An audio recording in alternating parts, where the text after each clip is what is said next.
سورہ فرقان ہے نا, سورہ فرقان پڑھ رہا تھا, هو الذی خلق من الماء بشرا فجعله نسبا وصہرا. یہ آیت مجھے بڑی پیاری لگتی ہے, بڑا مزہ آتا ہے اس کو پڑھنے میں. سورہ فرقان پڑھا کرو, بہت مزہ آئے گا. تبارک الذی نزل الفرقان علی عبدہ لیکون للعالمین نذیرا. ایسے انداز سے شروع ہوتی ہے نا, ایسا انداز ہے شروع میں انسان کو ہلا دیتی ہے.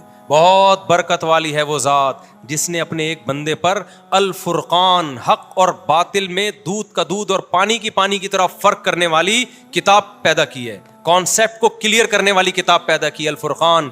لیکون للعالمین نذیرا, تاکہ وہ ایک یتیم پیغمبر, یتیم محمد صلی اللہ علیہ وسلم سارے جہانوں کے سارے انسانوں کو اللہ کے خوف اور اللہ کے عذاب سے ڈرا دے. کیا ڈرائے؟ کہ تم سب آزاد نہیں ہو, تم میں ہر شخص سے اپنے اعمال کا حساب دینا پڑے گا. اس پیغام کو لے کے محمد صلی اللہ علیہ وسلم مکہ میں آئے, اور ایک یتیم پہ اللہ کہتے ہیں ہم نے قرآن اس لیے نازل کیا تاکہ یہ یتیم ساری دنیا کے سارے انسانوں کو بتا دے کہ مرنے کے بعد ختم نہیں ہونا, مرنے کے بعد حساب و کتاب دینا ہے. کیا جلال ہے یار اس ایک آیت میں. اور نازل کب ہو رہی ہے؟ مکہ میں, جب 4 آدمی بھی مسلمان نہیں ہوئے تھے. اور ایسے یتیم پہ نازل ہو رہی ہے جو نہ لکھنا جانتے اور نہ پڑھنا جانتے. کیا کانفیڈنس ہے یار, کیا کانفیڈنس ہے. اگر کوئی اس وقت ہوتا وہ کہتا بھائی تمام جہان آپ ایک مکہ میں یتیم, کوئی جانتا آپ کو ہے نہیں, قافلے یہاں سے نہیں گزرتے, نہ پانی ہے نہ گھاس ہے, اور بات کیا کر رہے ہو ساری دنیا کے سارے انسان.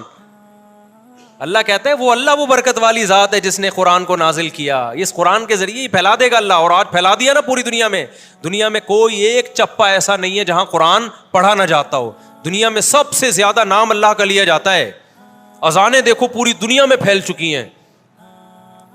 تو اسی سورہ فرقان میں اللہ کہتا ہے خلق من الماء بشرا. اللہ کہتے ہیں تمہیں اللہ کی قدرت سمجھ میں نہیں آتی. ایک غلیظ پانی سے انسان کو بنایا میں نے, اس پانی کو دیکھو, اور بنا کے کیا فجعلہ نسبا وصہرا, اس کو 2 خاندان دے دیے, ددیال ننیال, اور بلوغت کے بعد ایک خاندان دے دیا سسرال. اتنی بڑی عزت دے دی اس کو, خاندانوں میں پیدا کیا. اس کی خوشی پہ ددیال ننیال بھی خوش ہوتا ہے, سسرال بھی خوش ہوتا ہے. اس کے رونے پہ ددیال ننیال بھی روتا ہے اور سسرال بھی روتا ہے. ایک پانی کو اتنی عزت آٹومیٹیکلی اب بولتی بند نہیں مل سکتی. لوگ کہتے ہیں نا بولو نہ نہیں بولا کرو, آپ خود ہی بول لیا کریں تاکہ میں بولو نہ نہیں بولا کروں, سینٹینس مکمل کر لیا کریں. ایک غلیظ پانی تھا, کوئی کہہ سکتا تھا ایک ایسے پروسیس سے اس کو ابھی گزارا جائے گا, ایک ایسی مشین میں کہ یہ چودھری اور وڈیرا بنے گا, ٹھیک ہے نا, یہ سائنٹسٹ بنے گا, اور یہ ایک سیاستدان بنے گا, یہ ایک بڑا آدمی بنے گا, یہ ملینز بنے گا, بلینئرز بنے گا, اور پھر اس کا ایک خاندان ہوگا. اس کو تنگ کرو گے, اس کا باپ بھی آئے گا, ماں بھی آئے گی لڑنے کے لیے, پورا پیچھے خاندان ہوگا, اس کے رونے پہ خاندان روئے گا. پھر اس کا ایک, اللہ نے تو ایک سسرال کا ذکر کیا, میں نے اس آیت کی قدر کرتے ہوئے میں نے کہا جب سسرال اتنی بڑی نعمت ہے تو 4 ہونے چاہیے. تو میرے اوپر یہ آیت اور زیادہ فٹ آ رہی ہے. کیا خیال ہے بھائی کہ هو الذی خلق من الماء بشرا, اللہ نے ایک غلیظ پانی سے انسان کو پیدا کیا اور اسے نسب بھی دیا, اور 4 عدد نسب ایک دیا, اور سسرال کتنے دے دیے. اس سے پتہ چلتا ہے, اس آیت سے پتہ چلتا ہے کہ خاندان ایک بہت بڑی نعمت ہے, اور نعمت جتنی زیادہ ہو اتنا اچھی ہوتی ہے. پیسہ نعمت ہے یا نہیں ہے؟ تو کبھی کوئی کہتا ہے زیادہ پیسہ ایکچولی میں خرچ کہاں کروں گا, ایکچولی مینیج کرنا مشکل ہے. ابے لے آ, بعد میں دیکھیں گے کیا مینیج کرنا ہے اس کو. تو اولاد بھی نعمت ہے. یہب لمن یشاء اناثا, اللہ کہتے ہیں گفٹ کرتا ہوں بیٹے بیٹیاں, آنے دے, آنے کے بعد کرنا ہے کہ کرنا کیا ہے ان کا, آنے میں نہیں روکنا ان کو کہ گفٹ کم لینے ہم نے, گفٹ تو جتنے زیادہ آ جائیں, اس کے بعد پھر ان کا کرنا کیا ہے. تو بچے پیدا ہونے سے مت روکو, ہونے کے بعد پھر پلاننگ کرو. مسئلہ یہ نہیں ہے, بچے جو بگڑتے ہیں نا اس لیے نہیں کہ زیادہ ہے, اس لیے کہ پیدا ہونے کے بعد بھی نہیں سوچ رہے ہوتے ان کو بنانا کیا ہے ہم نے. وہ تو ایک بھی بگڑ جائے گا, پھر تمہارا بچہ پیدا ہوا تم قیامت تک سوچتے رہو گے کرنا کیا ہے اس کو, تو چور بن جائے گا آٹومیٹیکلی, ڈاکو بن جائے گا. تو وہ تو جو بگڑنا ہوگا تو ایک بھی بگڑے گا. اگر پلاننگ کر کے پیدا کرنے میں پلاننگ نہیں کرو, پیدا تو اللہ کی طرف سے گفٹ ہے, جتنا ہو اچھا ہے, لیکن جو پیدا ہوتے جائیں اسی وقت ان کو انسان کا بچہ بنانے کی فکر بولو کرتے چلے جاؤ کہ بگڑے نہیں ہے. ایسا نہیں ہو چرسیوں میں بیٹھ رہا ہے, ایک بچہ بھی چرسی میں بیٹھے گا تو چرسی بنے گا, 18 بچے بھی اگر بھائی انسانوں میں بیٹھیں گے تو کیا بنیں گے, انسان کے بچے بنیں گے. فیملی پلاننگ والوں نے تو بچے ہی روک دیے نا. تو نسبا و صہرا, قرآن کہتا ہے سسرال والا بنایا. تو سسرال بھی جتنے زیادہ ہوں اتنے کیا ہیں, اور نعمت ہے سسرال. آپ کسی, یہ تو ہم مذاق کرتے رہتے ہیں, مذاق اڑاتے رہتے ہیں سسرال کا, دل بھی چاہتا ہے لیکن اب کیا کریں, مجبور ہے. لیکن ویسے کتنی عزت ہوتی ہے جب آپ کا ان کے گھر رشتہ نہ ہوا ہو, آپ جاؤ, کوئی عزت دیتا ہے؟ جہاں آپ کی بات ابھی شادی بھی نہیں ہوئی, صرف رشتہ طے ہو گیا ہے, بھائی دولہا بھائی آئے ہیں بھائی, ان کا سموسے کا پوچھو, ایسا نہ ہو برا لگ جائے. آپ کو پتا ہے ادھر برا, ادھر اس کو ٹینشن دی, پارسل کدھر کرے گا یہ, بہن پہ جا کے پارسل کرے گا یہ. سسر کو پتا ہوتا ہے داماد کو ذرا سا ٹارچر کیا, میرے سامنے تو کچھ نہیں بولے گا, یہ پارسل کدھر کرے گا, بیٹی پہ جا کے غصہ نکالے گا. کیسی رسپیکٹ مل رہی ہوتی ہے دامادوں کو. کیا خیال ہے بھائی, بیٹھیے آپ آئیے, ورنہ کون گھسنے دیتا ہے یار. اجنبی لڑکی ہوتی تو عزت دار لوگ تھوڑی گھسنے دیں, بےغیرت تو آتے ہیں, آ جا بھائی, لیٹ کیوں آیا تو, کب سے انتظار کر رہی ہے. بوائے فرینڈ جو ہوگا نا, تو اس میں تو ابا آج کل پریشان ہوتے ہیں جن میں غیرت ہی نہیں ہوتی. تو قرآن کیا کہہ رہا ہے بھائی, یہ اس ٹاپک, یہ قرآن کہہ رہا ہے یہ آٹومیٹیکلی یہ ممکن کہ پانی کو اتنی عزت مل جائے, اس کے دنیا میں آنے سے پہلے اس کے خاندانوں کا انتظام ہو جائے, بلوغت کے بعد بھی انتظام ہو. یہ اگر آٹومیٹیکلی ہو رہا ہوتا تو اس کائنات میں اتنی بیوٹی, اتنا حسن نہیں ہوتا اس کائنات. یہی وجہ ہے کہ جو قرآن کے منکر ہیں وہ اس بیوٹی سے محروم. ان کے ہاں نہ سسرال ہوتا ہے نہ ددیال ہوتا ہے. ایک ننیال میں ایک عدد اماں رہ گئی ہے بس خالی ان کی, اور اس سے وہ جان چھڑا نہیں سکتے. ورنہ گورے کا بس چلے تو وداؤٹ اماں بچے پیدا ہوں, کلوننگ کے ذریعے, ٹیسٹ ٹیوب کے ذریعے, اماں کے رشتے سے بھی کٹا دیں. بولو ریاست کے غلام بن کے رہو, بس تم اسٹیٹ کے غلام بنو, ٹیکس ٹائم پہ دے دیا کرو. وہ مجبور ہے, اماں سنگل مدر, سارا ان کا نہ ان کے یہاں سسرال ہوتے ہیں, نہ سالے ہوتے ہیں, نہ سالیاں ہوتی ہیں, نہ کزنیں, نہ سب سیٹ اپ آہستہ آہستہ کیا ہو گیا, ختم. کیوں؟ اللہ کی آیتوں کا انکار کیا. تو اللہ نے خاندانوں کی جو محبتیں تھیں وہ چھین کے اس کے بدلے میں ان کو کتے پکڑا دی اللہ نے, کہ اب ان کتوں سے دل لگاؤ. فرانس میں بھی کتے پالے جاتے ہیں. میرا ویزا ریجیکٹ ہوا اس چکر میں, یورپ کا. انہوں نے کہا ہمارا مذاق اڑاتا ہے. میں نے کہا مذاق نہیں اڑا رہا بھائی, آپ تو کتے پالتے ہیں, ماشاء اللہ کتنے اچھے لوگ ہیں آپ لوگ, کتے پالتے ہیں. ہمارے کتوں کا حال دیکھو. ابھی ایک واقعہ سناؤں, کتے پہ بڑا زبردست واقعہ ہے. اتنے کتے ہو گئے نا, اللہ کے ایم سی والوں کو بہت جزائے خیر دے. کچھ رپورٹیں آئی ہیں, انہوں نے کتے مارنا شروع کیے ہیں. ہوا یہ کہ کل ایک داڑھی والے صاحب آئے, داڑھی ان کی, تسبیح ہاتھ میں, یہی ہمارے دوست ہیں, اور ٹوپی ماشاء اللہ بڑا پر نور چہرہ. مجھے کہتے ہیں مفتی صاحب مجھے ایک مسئلہ بتائیں. میں نے کہا کیا ہو گیا؟ کہتے ہیں یار وہ ایک کتا مر رہا تھا اور بالآخر اس نے دم توڑ دیا. تو کے ایم سی کی گاڑی مجھے نظر آئی. میں نے کہا یہ آپ لوگوں نے میں سے کسی نے مارا ہے؟ اس نے کہا ہاں. کہتے ہیں میں نے کہا بہت شکریہ آپ کا, اللہ جزائے خیر دے یار, یہ تو کتے بہت کاٹ رہے تھے انسانوں کو, تو شکر ہے آپ نے کچھ کنٹرول کیا. ایک نقاب میں خاتون ڈرائیونگ کرتے ہوئے نا گاڑی, کہتے ہیں میرے قریب آ کے رکی. انہوں نے میری بات کہتے ہیں سن لی. انہوں نے کہا کہ یہ آپ کہہ رہے ہیں کتا مارنے کے بارے میں؟ میں نے کہا جی. میں نے کہا یہ آپ کو خوشی ہوئی ہے کتے کو اس طرح سے مارا گیا اور یہ مر گیا, یعنی زہر وہر کچھ کھلایا ہوگا؟ جی مجھے خوشی ہوئی ہے. تو آپ نماز بھی پڑھتے ہیں؟ ابھی نماز پڑھنے جا رہے ہیں؟ کہ جی نماز, دعا بھی مانگیں گے اللہ سے, ذکر اذکار بھی؟ کہ جی. یعنی ایک طرف آپ کتے مار رہے ہیں, دوسری طرف نمازیں پڑھ رہے ہیں. مطلب یہ تھا کیا یہ کھلا تضاد نہیں ہے؟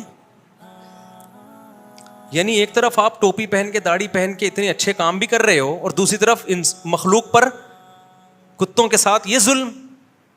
یعنی عجیب اسلام ہے آپ کا, ادھر کتے بھی مار رہے ہو, ادھر اللہ کی عبادت بھی. کہتے ہیں میں نے اس خاتون سے کہا, کل کا واقعہ ہے, کہتے ہیں میں نے اس خاتون سے کہا کہ دیکھیں یہ کتے انسانوں کو کاٹتے ہیں. خاتون فوراً کہتی ہیں کیا سارے کتے کاٹتے ہیں؟ میں نے کہا نہیں, کتے پہ لکھا ہوتا ہے کہ یہ کاٹے گا, اور یہ والا کاٹنے کے لیے, اور یہ کسی کو کچھ بھی نہیں کہے گا. وہ بیچارے اتنے کنفیوز ہوئے اس خاتون کی نصیحت سے, میرے پاس آیا کہ ارے مصعب میں نے کوئی ظلم ہو گیا. میں نے اس کو اپریشیٹ کر دیا. کہ میں نے کہا کے ایم سی والوں نے پہلی دفعہ کوئی خاندانی انسانوں کے بجائے فوکس کس کو کرنا شروع کر دیا انہوں نے. یہ بہت گڈ نیوز ہے. پہلے تو جو گٹر کے ڈھکن, یہ کے ایم سی کی ذمہ داری ہے نا, گٹر کے ڈھکن میں کتنے مرد ہلاک ہو گئے ہیں وداؤٹ ڈھکن کے لوگ, تو یہ سب کے ایم سی کے کھاتے میں جا رہے ہیں نا. اور جو بجلی کے کھمبوں سے لوگ, بجلی کے کھمبے کراچی میں گلے ملتے ہیں آ کے, خود چپک چپک کے بندے مارتے ہیں بارشوں کے موسم میں, تو یہ بندے کون مار رہا ہے؟ تو کے ایم سی کے کھاتے میں جا رہے ہیں. اللہ کا کتنا فضل ہو گیا, اب انسانوں کو چھوڑ کر کے ایم سی نے کس کو فوکس کرنا شروع کر دیا؟ کتوں کو. تو گڈ نیوز ہے بھائی. اس سے زیادہ مجھے خوشی اس پہ ہوئی ہے. اتنے کتے یار, آپ کی سوچ ہوگی ساری جو اینیمل لورز اور این جی اوز ہیں وہ آ کے وہ رکاوٹ بنتی ہیں. خیر بات کو جلدی سے سمیٹیں, نماز کا ٹائم ہونے والا ہے. تو اللہ میاں نے اس نظریے پہ بھی قرآن میں بہت رد کیا کہ اس کائنات میں نیچر میں جو بیوٹی ہے آٹومیٹیکلی نہیں ہے. دوسرا نظریہ شرک کا, جو اللہ کو مانتے ہیں وہ اللہ کے علاوہ بھی بہت سوں کو مانتے ہیں. ہندو دیکھو نا کتنے کتنے بھگوان ان کے, تو قرآن نے کہا اللہ کا مطلب کیا ہے, صرف ایک, کسی مزار پہ کسی قبر سے نہیں مانگنا, کسی بزرگ سے نہیں مانگنا. انتم الفقراء الی اللہ, تم سب کے سب اللہ کے در کے محتاج, حاجت روائی مشکل کشائی اللہ کے سوا کوئی نہیں کرے گا. اور تیسرا قرآن نے جس چیز کو فوکس کیا, جس کا اس آیت میں تذکرہ ہے کہ موت کے بعد حساب و کتاب ہے. تو یہ جو آیت میں نے پڑھی ہے نا, ہوا یہ تھا تینوں پہ مذاق اڑتا تھا نبی صلی اللہ علیہ وسلم کا, لیکن سب سے زیادہ مذاق پتہ ہے کس عقیدے پہ اڑایا جاتا تھا؟ خدا کے انکار یا خدا کی توحید پہ نہیں, سب سے زیادہ نبی کا مذاق اڑایا جاتا اس نظریے پہ کہ ہم مرنے کے بعد دوبارہ زندہ ہوں گے. جب ان کی بات ہوتی نا کہ صرف ایک اللہ ہے تو وہ طنز کرتے تھے, استہزاء بہت زیادہ نہیں کرتے تھے وہ. جب ان کو کہا جاتا کائنات کو بنانے والا کوئی ہے, نظریاتی اختلاف کرتے تھے اس پہ, استہزاء نہیں کرتے تھے بہت زیادہ. لیکن جب یہ کہا جاتا موت کے بعد زندگی ہے, اس پہ بہت مذاق اڑایا مشرکین نے. سورہ یاسین ہے نا, قرآن کہتا ہے مشرک بوسیدہ ہڈی لے کر آیا قبر کی پرانی, کہنے لگا من یحیی العظام وہی رمیم, بھائی یہ ہڈی سڑ گئی, کیڑے کھا گئے, یہ زندہ ہوگی. ہی ہاتا لما توعدون, دوسرے مقام پر ہے اے لوگو یہ پیغمبر جو تم سے وعدہ کر رہے ہیں نا موت کے بعد زندگی, ہی ہاتا, یہ عقل سے بہت کیا ہے, ہی ہاتا ہم کہتے ہیں بھائی یہ بالکل فضول بات ہے, معاذ اللہ, بالکل کھپڑی میں آنے والی نہیں ہے. ہم مر کے سڑے کیوں؟ زندہ کرنا ہوتا باڈی اللہ سلامت کیوں نہیں رکھتا؟ سڑ گئے, درندے کھا گئے, کھاد بن گئے, نالوں میں بہہ گئے, جلا دیا, اب کیا زندگی ہے؟ اس نظریے پہ جتنا مذاق اڑایا گیا ہے نا اسلام کا اور پیغمبر اسلام صلی اللہ علیہ وسلم کا, اتنا مذاق کسی اور عقیدے پہ بولو نہیں اڑایا گیا. اس لیے قرآن اس کو بہت زیادہ فوکس کرتا ہے. قرآن کہتا ہے جو اس آسمانوں اور زمین کو اور اتنی خوبصورت کائنات کو پہلی مرتبہ بنا سکتا ہے, جو تم نے مان لیا کہ پہلی مرتبہ تو بنے ہیں نا, تو دوبارہ کیوں نہیں بنا سکتا بھائی؟ اللہ نے پھر مثالیں کیسی کیسی دی ہیں. اللہ ہم سے ہماری زبان میں مثالیں سمجھاتا ہے, جو مثالیں ہمارے کلچر میں رائج ہیں. اللہ کہتے ہیں بتاؤ کسی چیز کو پہلی دفعہ بنانا آسان ہے یا دوسری دفعہ؟ دوسری دفعہ آسان ہوتا ہے. تو جس نے پہلی دفعہ بنا لیا وہ دوبارہ کیوں نہیں بنا سکتا بھائی؟ منی سے انسان بنا دیا تو اس انسان کو مر کے دوبارہ کیوں نہیں بنا سکتا؟ ریپیئرنگ تو آسان ہے, فرسٹ ٹائم ایجاد کرنا. ادھر موبائل مارکیٹ میں نیا موبائل آتا ہے, فوراً 20 کاپیاں اس کی آ جاتی ہیں. وہ کاپی کرنے والے فرسٹ ٹائم نہیں بنا سکتے تھے, دیکھ دیکھ کے کاپی کر لیتے ہیں. افغانستان میں بمباری ہوتی تھی, امریکی جہاز ہیلی کاپٹر ویپن ہوتا تھا, تو چائنا والے اور تو کہتے ہیں دنیا والے پہنچ جاتے ہیں, ابے دیکھیں کاپی کریں ٹیکنالوجی. فرسٹ ٹائم بنانا مشکل ہے, ٹیکنالوجی کو کاپی کرنا کیا ہے آسان. اللہ کہتے ہیں جب یہ کچھ بھی نہیں تھا میں نے سب بنا دیا, تو تمہیں دوبارہ بنانا کیا مشکل ہے؟ اس میں کیوں مذاق اڑا رہے ہو؟ تو پھر وہ اسی مذاق میں نا نبی سے آ کے کہا کرتے تھے اچھا کب ہوگا یہ, ٹائم تو بتائیں, یہ دوبارہ زندگی ہمیں کب ملے گی, قیامت کب آئے گی, وہ عذاب کب ہوگا؟ تو اس کو قرآن نے جزو قرآن بنا دیا ان آیتوں کو. سأل سائل بعذاب واقع, اے نبی آپ سے ایک پوچھنے والا آ کے پوچھتا ہے مذاق اڑانے کی نیت سے, وہ عذاب کب واقع ہوگا جو واقع آپ کے خیال میں واقع ہونے والا ہے؟ بتا دینا, ٹائم بتا دینا. جیسے ایسے ہی ہے جیسے کوئی ہمیں دھمکی دے رہا ہو میں پولیس لے آؤں گا, کہتے ہیں لے آنا, ٹھیک ہے نا, بتا دے یار کب آئے گی. تو مذاق اڑانا شروع کر دیا. اللہ نے قرآن میں جگہ جگہ کہا ہے کہ میں نے اس کا علم کہ کب آئے گی کسی مقرب پیغمبر یا فرشتے کو بھی اس کا علم نہیں دیا. یہ دماغ سے نکال دو کہ میں یہ بتاؤں گا کب آئے گی, اس میں حکمتیں ہیں. ٹائم نہیں بتایا اللہ نے. قل لا یجلیھا لوقتھا الا ھو, اے نبی ان سے کہہ دیجئے اس کو اس کے وقت پہ وہی ظاہر کرے گا, مجھے اس کے بارے میں علم نہیں ہے. میں پیغمبر ہوں, پیغمبر کا کام, میسنجر کا کام جو میسج ملے اس کو آگے ڈیلیور کرنا ہے. مجھے جو میسج ملا ہے وہ یہ ملا ہے کہ یہ بات ڈیلیور کر دوں کہ تمہارا حساب و کتاب ہوگا, کس دن ہوگا یہ مجھے خود بھی نہیں پتا. ایک موقف تھا. اگر محمد صلی اللہ علیہ وسلم معاذ اللہ نقل کفر جھوٹے نبی ہوتے اور دنیا کی لالچ اور چاہت میں نبوت کا اعلان کیا ہوتا تو آپ کہہ دیتے 100 سال بعد آئے گی. کیا خیال ہے؟ 200 سال بعد آئے گی. 200 سال بعد کون جا کے دیکھتا بھائی؟ نبی کو معاذ اللہ نقل کفر جو عزت حاصل کرنی تھی، جو دولت، وہ تو مل جاتی نا بھائی. دنیا میں جو نفس پرست لوگ ہوتے ہیں وہ کہتے ہیں یار ابھی تو لوٹو، ہمارے مرنے کے بعد جو مرضی ہوتا رہے. لیکن تمام پیغمبروں کا موقف اس میں ایک ہی تھا، مضبوط موقف. ہمیں معلوم نہیں ہے، ہمیں نہیں پتا، کیونکہ ہم عالم الغیب نہیں ہیں. قرآن نے یہ بھی کہا، یہ سوال بھی بہت دہراتے تھے، کب آئے گی کب آئے گی، ٹائم بتائیں ٹائم بتائیں. قرآن ہر دفعہ ایک ہی بات کو ریپیٹ کرتا ہے لیکن مختلف انداز سے. تو قرآن نے ایک جگہ یہ بھی کہہ دیا سورہ اعراف میں یا سورہ انعام میں کہ اے نبی آپ ان سے کہہ دیجئے قل لا اعلم الغیب، مجھے غیب کا علم نہیں ہے، مجھے غیب کا علم نہیں ہے، مجھے نہیں پتا کب آئے گی. بھائی یہ تو جس سے جو دے گا وہ بتائے گا تو پتہ چلے گا، وہ نہیں بتا رہا ہے. یہ فرشتے کو بھی علم نہیں. بخاری مسلم کی حدیث ہے، جبریل علیہ السلام نبی کے پاس آئے انسانی شکل میں اور نبی سے آ کے پوچھا کہ ایمان کیا ہے، اسلام کیا ہے. آپ نے بتایا ایمان ایک خدا پہ ایمان لانا، موت کے بعد زندگی، فرشتوں پہ ایمان. جبریل نے پوچھا کہ اسلام کیا ہے، آپ نے فرمایا اسلام ہے 5 نمازیں قائم کرنا، زکوٰۃ ادا کرنا، رمضان کے روزے رکھنا اور حج بیت اللہ کرنا. آپ نے فرمایا جبریل نے احسان کیا ہے، یعنی ہر عمل میں ایکسیلنسی کسے کہتے ہیں. آپ نے فرمایا ان تعبد اللہ کأنک تراہ، اللہ کی ایسے عبادت کرو جیسے کہ تم اس کو دیکھ رہے ہو، یعنی تم اللہ سے تمہارا تعلق مضبوط ہو. ظاہر ہے تعلق مضبوط ہوتا ہے تو عبادت میں ایکسیلنسی پیدا ہوتی ہے کہ نہیں ہوتی. پھر جبریل نے پوچھا اچھا بتائیں قیامت کب آئے گی. آپ نے کیا جواب دیا، مل مسئول عنہا بأعلم من السائل، ہر سوال کا جواب میرے پاس نہیں ہے. فرمایا جس سے پوچھا جا رہا ہے اس کو پوچھنے والے سے زیادہ معلومات نہیں ہے. یعنی نبی نے بتا دیا مجھے پتا ہے کہ تمہیں بھی نہیں پتا ہے کہ کب آئے گی، مجھے بھی نہیں پتا ہے اور تمہیں بھی نہیں پتا ہے.